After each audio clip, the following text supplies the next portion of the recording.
Hello friends, आप लोग का स्वागत है मैथ्स कॉन्सेप्ट क्लास 10th के। ओके, आज हम देखेंगे चैप्टर नंबर 4 द्विघात समीकरण क्वाड्रेटिक इक्वेशन। ओके, तो आज हम लोग ये चैप्टर स्टार्ट करें तो फर्स्ट ऑफ ऑल क्या देखेंगे, द्विघात समीकरण किसे कहते हैं। ओके, तो किसी चर x में अगर ax² plus bx plus c ये व्यापक रूप होता है। ओके, इक्वल टू जीरो, जहाँ a b c तो रियल नंबर होता है तथा a इक्वल टू नहीं होगा जीरो, तो वही द्विघात समीकरण होगा। ओके, तो इसे हम लोग वर्ड में यहाँ पर लिख लेते हैं। क्लियर है, द्विघात समीकरण का डिफिनीशन क्लियर है। तो क्या हो जाएगा हमारा, किसी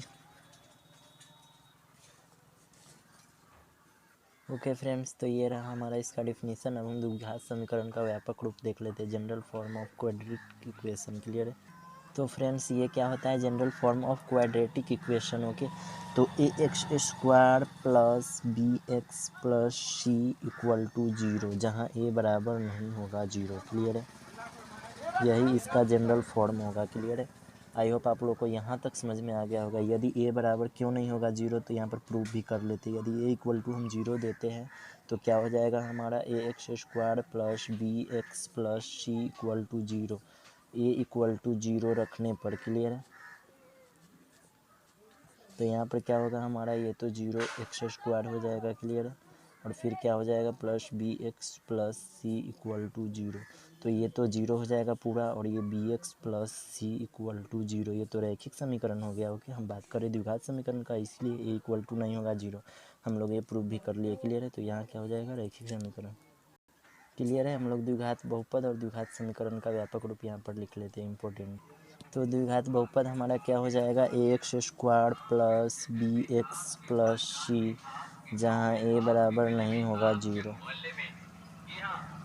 और द्विघात समीकरण क्या हो जाएगा, बस यहाँ पर प्लस c के बाद रुक गया, तो प्लस c के बाद इक्वल टू जीरो हो जाएगा, यही हमारा समीकरण हो गया, और ये बहुपद। क्लियर है, तो ax² plus bx plus c equal to zero, जहाँ a बराबर नहीं होगा जीरो।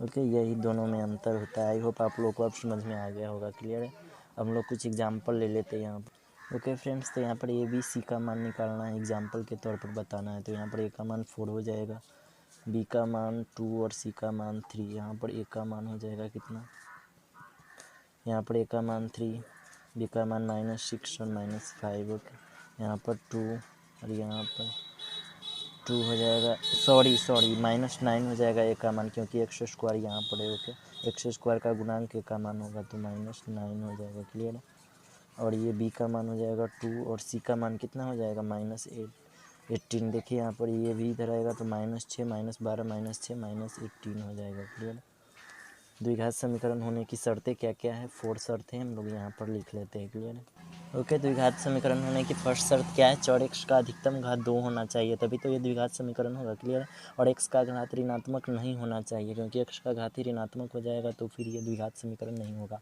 और फिर तीसरा, x का घात भिन्न में नहीं होना चाहिए। ओके, क्योंकि p/q के रूप में होगा तो ये द्विघात समीकरण नहीं होगा, और रूट में नहीं होना चाहिए। ओके, क्लियर है, यही हम लोग लिख लेते हैं यहाँ पर। ओके फ्रेंड्स, आप लोग इसे नोट कर लीजिए। क्लियर है, हम लोग नेक्स्ट देखेंगे द्विघात समीकरण का कुछ कॉन्सेप्ट।